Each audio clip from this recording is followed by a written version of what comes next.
Welcome, investigator. Evil is on the rise. Crime is escalating. Our mission is to eliminate the crime by exposing evil, examine why it manifests, and highlight the brave souls that confront it every day. Join us as we work together to bring justice to every victim. Welcome to All Things Crime. Here's your host, Jared Bradley. Hey guys, it's Jared. Welcome to another episode of All Things Crime. Appreciate you watching and listening, whatever platform you're on, whether this be a YouTube or iTunes, wherever you are.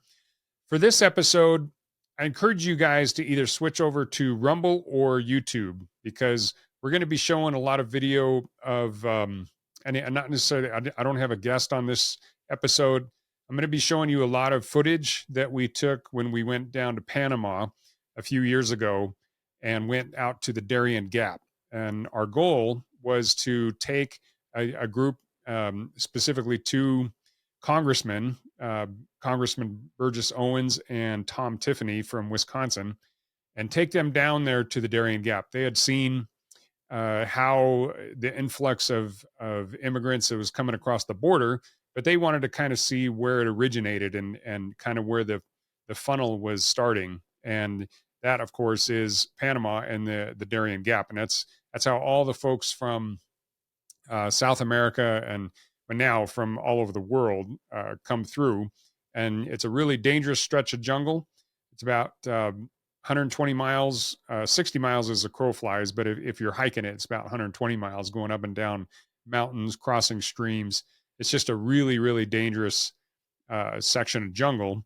And that's even before you start looking at the gangs and all the people that rob and rape and inflict the immigrants as they're coming across. So our goal when we went down there, and this is in May of 2021. So it was right after the Biden-Harris administration had taken over. As all of you know, the border was basically flung wide open, as soon as they got into office, and all of our border policies just kind of went out the window. And that obviously was a huge draw for a lot of these immigrants to start coming up. And a lot of them were just waiting. They were just sitting in Mexico waiting for Biden and Harris to take over. And then as soon as the borders were open, here they come. Well, anyway, we saw this and how it was growing, and we never dreamed that it would reach the point that it is now. And geez, how could we possibly know that an influx through like the Bajo Chiquito, the village that we visited, that it would increase from 200 to 300 a day, which is the rate that it was going when we were down there, to thousands per day. And this poor little village is about 450 people. And they're typically just farmers, live on agriculture, lumber, that kind of thing. And yet now they are literally they're the first quote, quote, civilization that exists, when people are coming out of the Darien Gap, and they've basically just become a check-in station, and then kind of a place where people will stay for a day or two, and then they'll get on boats and go down the river for a few hours, get into some of these huge camps that some of these NGOs are setting up or have set up. And a lot of this is funded by especially the United States, like our DHS Secretary Alejandro Mayorkas has personally gone down there and seen this and just encouraged it and just made it that much worse with all the money he's throwing around. So I wanted to show you this because this just kind of shows how we were on top of this from the very beginning. And again, our purpose was to get down there and show the dangers of the journey, the hardships that these immigrants go through. Most of the women are raped. Pretty much everybody is robbed. People are killed in there. People die from drowning in some of these rivers. It's our goal was to show this trail of tears, really, this tragedy that these people are going through, and to hopefully incentivize the administration to turn the spigot off, to shut down all the benefits, and to start enforcing the border again, shut down the benefits so that all of these people that are dying trying to get into the United States and take advantage of all these perks and benefits that President Biden and others were talking about. But sadly, despite all of the information that we were putting out there 3 years ago, as we know now, they just made it worse. You know, they've put out more incentives there, free housing, free food, just, you know, lots of $5,000 draw on their debit cards, all sorts of things like that. And but we also know that it's just a matter of time before that spigot has to get turned off, and what's going to happen with the immigrants after that is remains to be seen. So I also have some interviews with Michael Yon coming up, and he's going to be talking about kind of a worldwide perspective, kind of some of the things that's happening with immigration and inflationary spending and all these kind of things on a larger scale, kind of, you know, a worldwide picture. Even though Michael was instrumental in setting up this whole trip that we took down to Panama, he's got even a bigger perspective, and his interviews are coming the next few episodes. So definitely want you to subscribe and hit that bell so that you never miss an episode, because after this, like I said, we have a number of people that are talking about the immigration and kind of the status of what that is causing, both to us in the United States, but to other Western countries, especially Ireland and UK and other places around that. So please subscribe, write us a review. You know, hopefully you'll give us a 5-star review, and so other people can find the show. But I just want to let you know how much we appreciate you. And again, I would highly recommend you jump over to YouTube and Rumble, and so that, you know, a lot of the talking and stuff that you're going to hear will actually make sense. Because once you see the video and you see some of the conditions that this poor little village named Bajo Chiquito down in Panama, you know, the suffering that they go through, as well as just the suffering of all these people that are just trying to make it up there. And, you know, they have this image of their, you know, their golden ticket. Basically, all they got to do is get in the United States. And thus far, that's what it's been. But we know that that's not a long-term reality. So enjoy the episode, guys. And like I said, switch over to the Rumble and YouTube and subscribe, and we appreciate you. So here you go. I am sitting in a little city called Chiquito, Panama, and it is north of Panama City. I don't know, probably 2 hours, and this mountain resort town, absolute beautiful location. I'm hanging out with my buddies Chuck Holton and Michael Yon and Masako from Japan, and I'll tell you, it's you know, I just look at the incredible mountain scenery behind me, all of the just absolute peacefulness and tranquility that is here, and it's honestly hard to fathom that just 2 days ago I was in Bajo Chiquito, which is the very southern end of Panama, and I was out there among the Imbara people, the Imbara Indian people, and we were watching migrants come out of the Darien Gap, and which is supposedly one of the most dangerous stretches of territory, jungle really, that on the entire planet. And some of the people coming out of there, we were only in the village 5-6 hours total, and I'll tell you, the absolute pain and misery that we saw was unfathomable. There was a guy that came out of there. He was being carried by another migrant, and had his feet were so mangled that he couldn't even walk. His he looked like he possibly had gangrene. I mean, really bad sores. And the bottom line is, if he didn't get help like really fast, he was going to be in real trouble.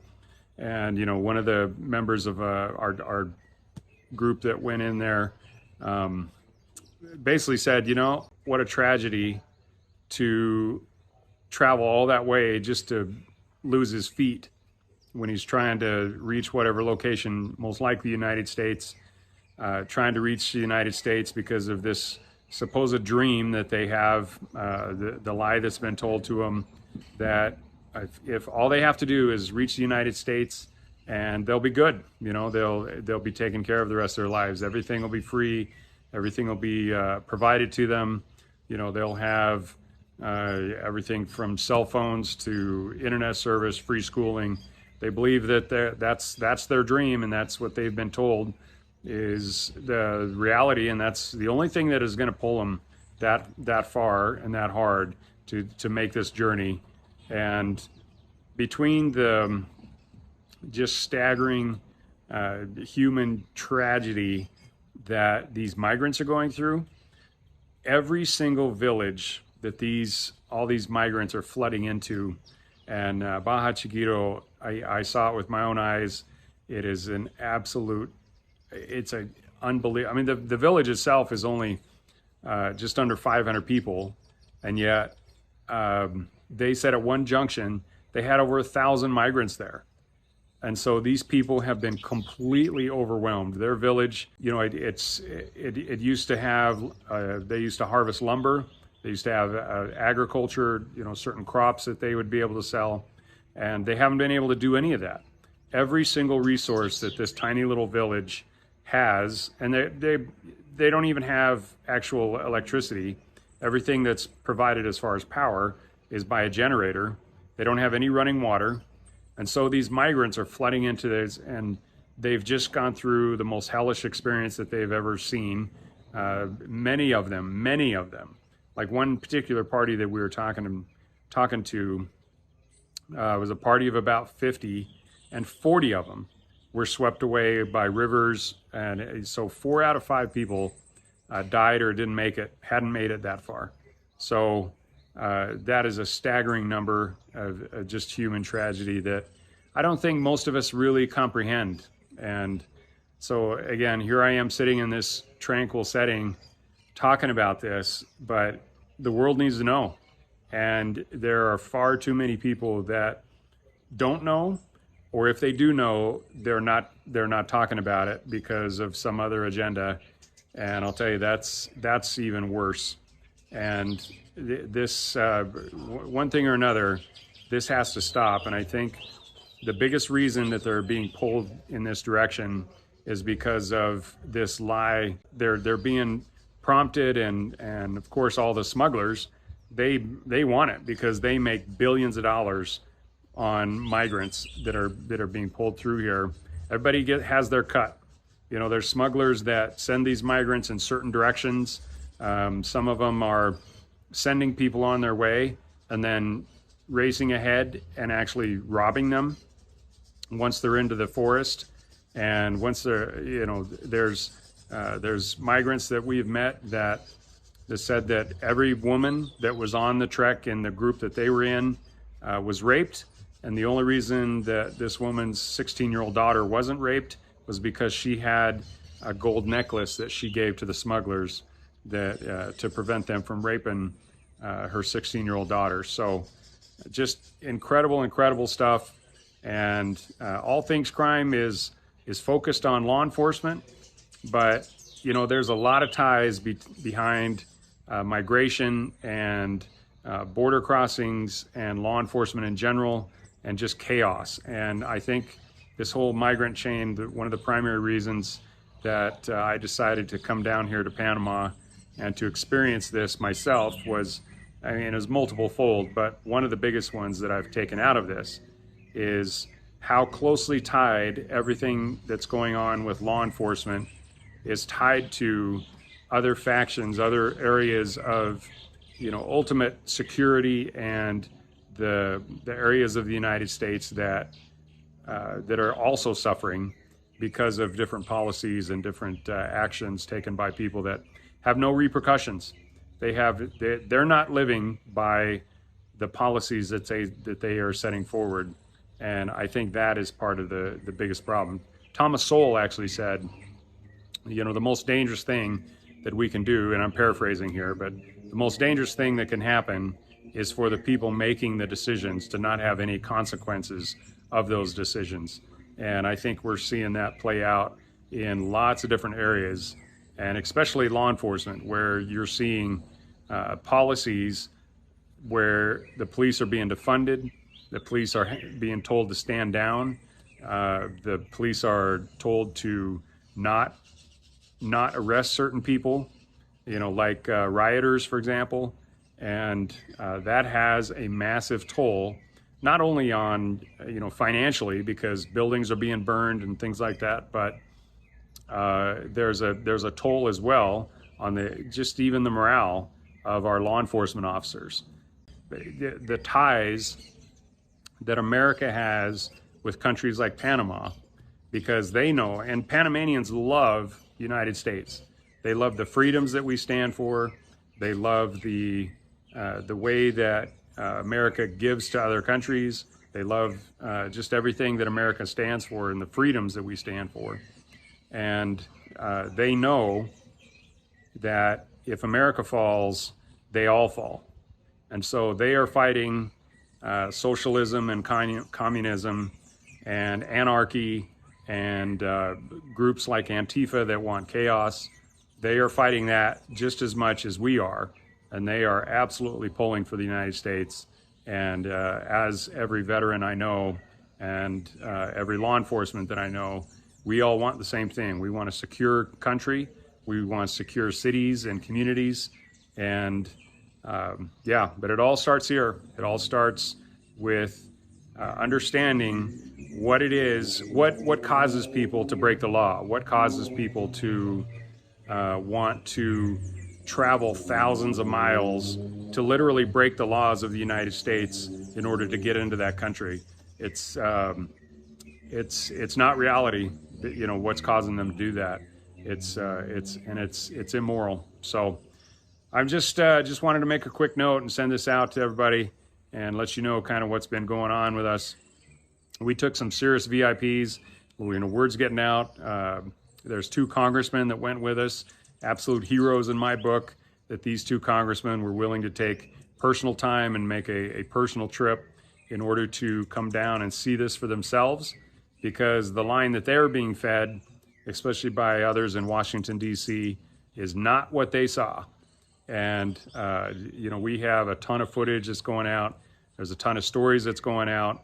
I don't know if there'll ever be official statements because it wasn't an official trip, but these 2 congressmen are, and Tom Tiffany's one of them, and he's an amazing guy. And the other congressman will be talking about it soon, I'm sure. But it's just amazing. They've been telling about all this human tragedy and all this, what the migrant trains are happening in there, the rapes, the murders, the loss of life, the pain and suffering. And they wanted to see it for themselves. They wanted to be able to say, yes, I've seen it, and don't tell me that it's not happening. And I really applaud these guys for doing what they did. And now the story's going to get out. And so you can't deny it. I've seen it with my own eyes. That is suffering. I'll tell you what, I wouldn't want to spend one night in that Bajo Chiquito, even though the people there are absolutely fantastic. Well, I backtrack. I would spend a night. I'd spend time down there, but I wouldn't want to spend a night amongst the migrants there, because they are suffering so much that I know that those people are just in absolute desperate straits. And frankly, I think if the people of Bajo Chiquito were not giving them everything that they have, I think that they would just take it, because they're in that level of desperation. And it's wrong. It's, and it's not wrong on their part. It's wrong on the part of the people that are propagating the lie and propagating the hope that they have that they're going to live in this nirvana once all they have to do is get into the United States, and then all their problems are going to be taken care of. And that to me, that's kind of the message that I got, is that's really where they're coming from. That's their mindset. And that's the only thing that it will push them hard enough to bring little children through the Darien Gap. Again, it's about a 60-mile trek through jungle and mountain terrain that very similar to the mountain that you see right behind me right there. And, of course, there's going to be gaps and things, and that's why it's called the Darien Gap, because there's only a couple places that you can make it through Colombia into Panama. And the Darien Gap is the shortest one, and that's the one that takes the migrants the furthest north. And so basically they can come along the Atlantic coast up through Colombia, and then once they hit the Darien Gap, they can come straight over into Panama, and then they're even further north than another city that we went to. It's not really a city, kind of a smaller town, but it's along the river down there at the very south end of Panama.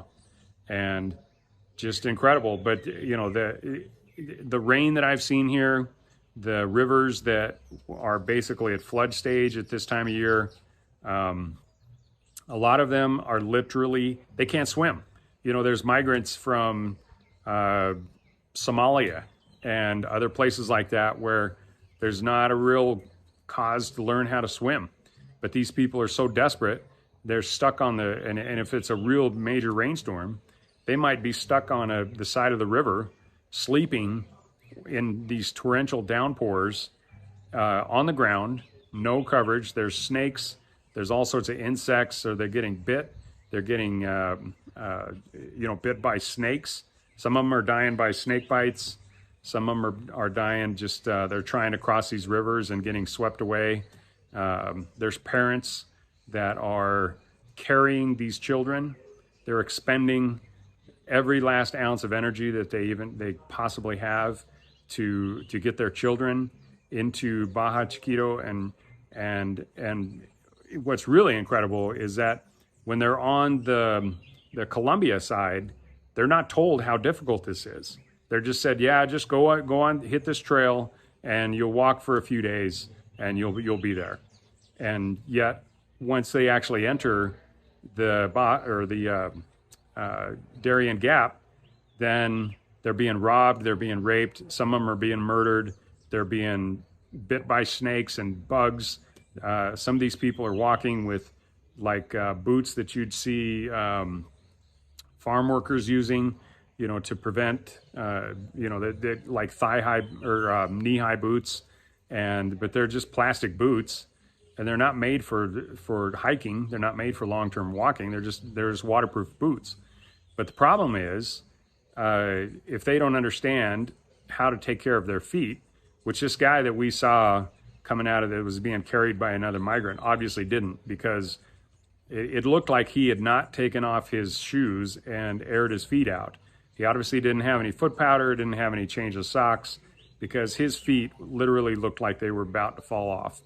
And I'd be absolutely amazed if his feet weren't amputated, because he was in bad shape.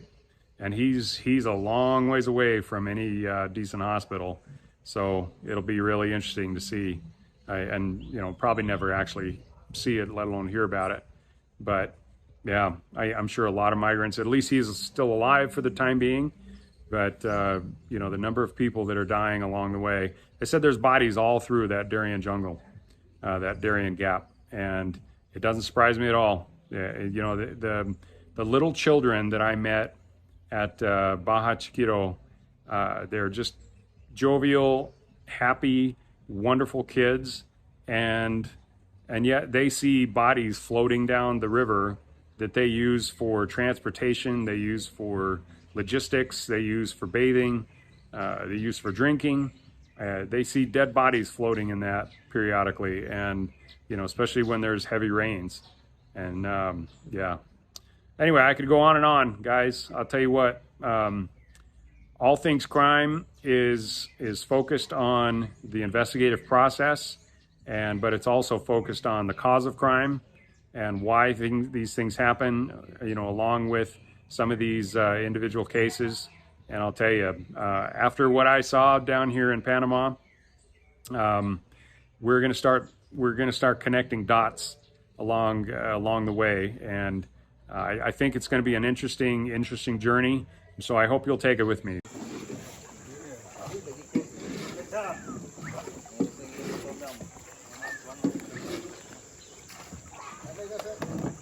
Heading up the river in Panama, heading up to the village where a lot of the migrants come straight out of the Darien Gap, and just on this river boat, I think it's about 20 feet long, got a about 10 of us in here. There's 2 boats total. Pretty wild that we're doing this, but this is just an amazing experience. We're seeing what these migrants actually go through in order to get up to the, I mean, this is just kind of the start of their journey. And a lot of them have to endure dangers that we just cannot even comprehend, yet they're doing it because they believe that they have a better life waiting for them. All they have to do is just endure this incredibly difficult journey and make it to the United States, and then it's just the land of milk and honey, and life will just be wonderful ever since. So it's a fallacy that I think these people have been fed, and it's really sad that the amount of suffering that these people go through is just absolutely incredible, and we're going to experience it firsthand, or see it firsthand at least.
At one point, there's about 300 people. When you guys see all those boats that came by, we came up with 16 boats.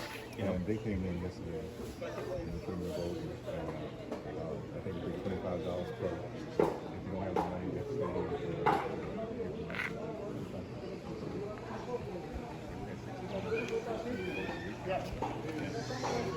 We had to yell out to a couple of them. So this is one of the examining rooms that we have in the post. And this is the other, but I only have one. This is the doctor of the Minsa. How you doing? Dr. Sousa. Gilberto Sousa.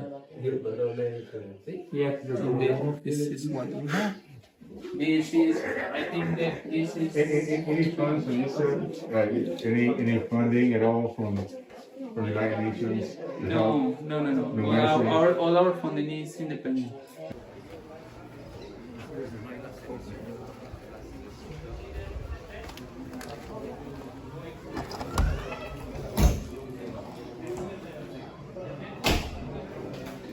Yeah.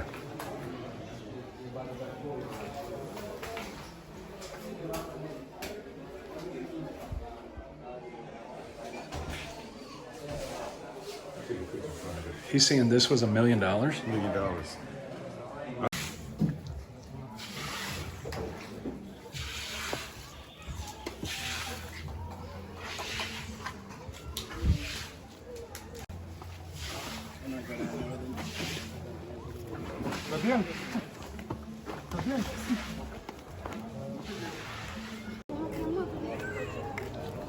Yeah, we have. By the way, we have pictures of things, so you don't have to worry.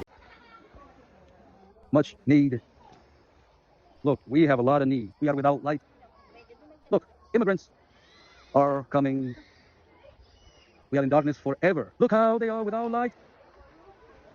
We love you. That I benefit the people and house to house, my house. We are without light. Poor migrants too. See how they are doing. We love everything at night without light. As poor people, we need help. Look at how dark we are.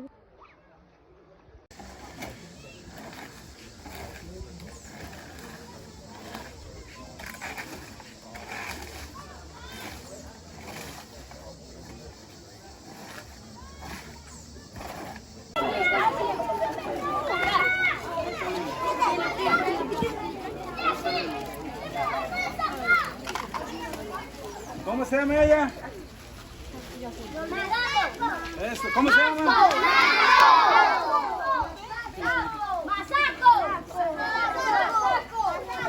¿Cómo se llama el otro?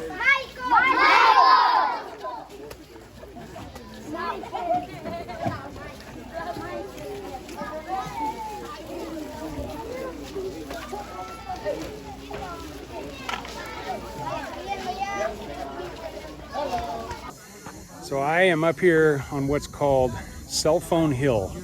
This is the hill that people have to go to in order to get service so they can call a loved one or somebody to send them money or talk to a loved one, talk to their families.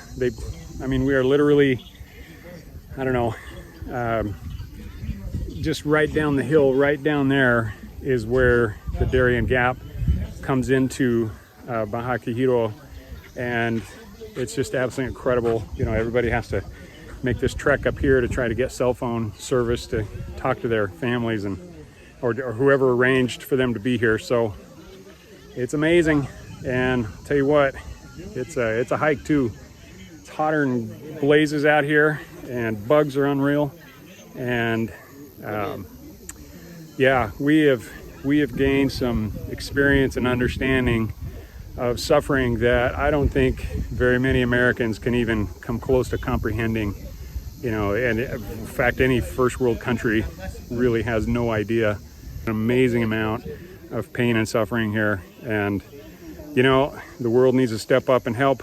But most importantly, they need to shut the spigot off, shut the draw off that is drawing all these people to make this journey, because it's absolutely, you can't even comprehend how dangerous it is. I mean, we saw a couple of guys from Cuba who were in really good shape, and it took them 8 days of walking. These two guys took them 8 days to go through the jungle and the Darien Gap to make it to Bajo, Chiquito, where we are now. And you know, just the families with little kids and stuff, I don't know how they even attempt it, let alone actually make it.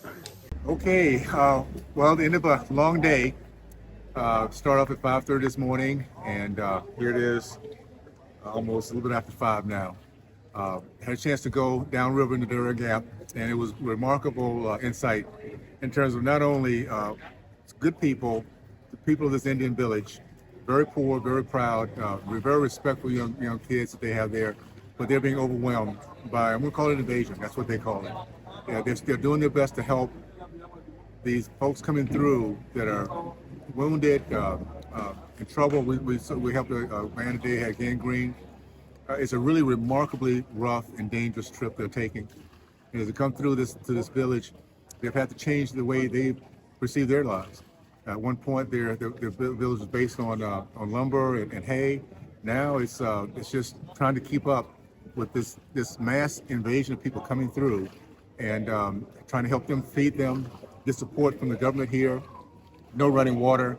It's a population that was before all this about 490. It is now at one point over 1,000 people in that village. A couple of days as they made their way through. I think that the greatest lesson that came out of this was two parts: the good hearts of people down this way that truly do want to help, and I think the heart and dark heart of politicians who make this happen, who allow this to happen, who will now come down and at least take a look at the misery. We're not asking for our president and vice president to come down to Darien Gap. We just ask them to go to the border. They can just go there and see at least the results of what's happening here. We have nations upon nations. We've counted at least 8 or 9 different countries that are represented, have come to that border, from Yemen to Iran. Gosh, you name them. There's a bunch of Somalia, Haiti, Cuba. We end up going by, as we're going downstream or upstream, 16 different canoes coming through with migrants who just come through the gap. About 16 or so in each canoe. And just found out later on that one of them had actually flipped over. Thank goodness no one lost their lives, but one young lady, 5 years old almost. So I'm looking forward to us having a conversation about the national security, the humanitarian area, the fact that some of these young children will not have, as they get close to the border and across the border on outside, will not have adults that will be taking care of them. So just want to let you guys know this was a really important trip. I'm so glad I took it.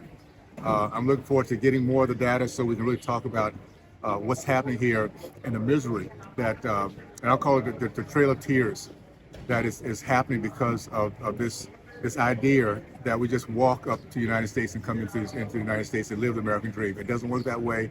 And it only benefits those who want the vote at the end of the day from people who are just looking for their dream and at some point find out they don't have the wherewithal to make it happen like they've been told. Anyway, looking forward to giving you guys more details as we get going with this for sure. Thanks for joining us. Your attention today brings us one step closer to exposing and eliminating the evil that brings crime to our communities. Hit subscribe and share this episode. Together, we will bring justice to every victim.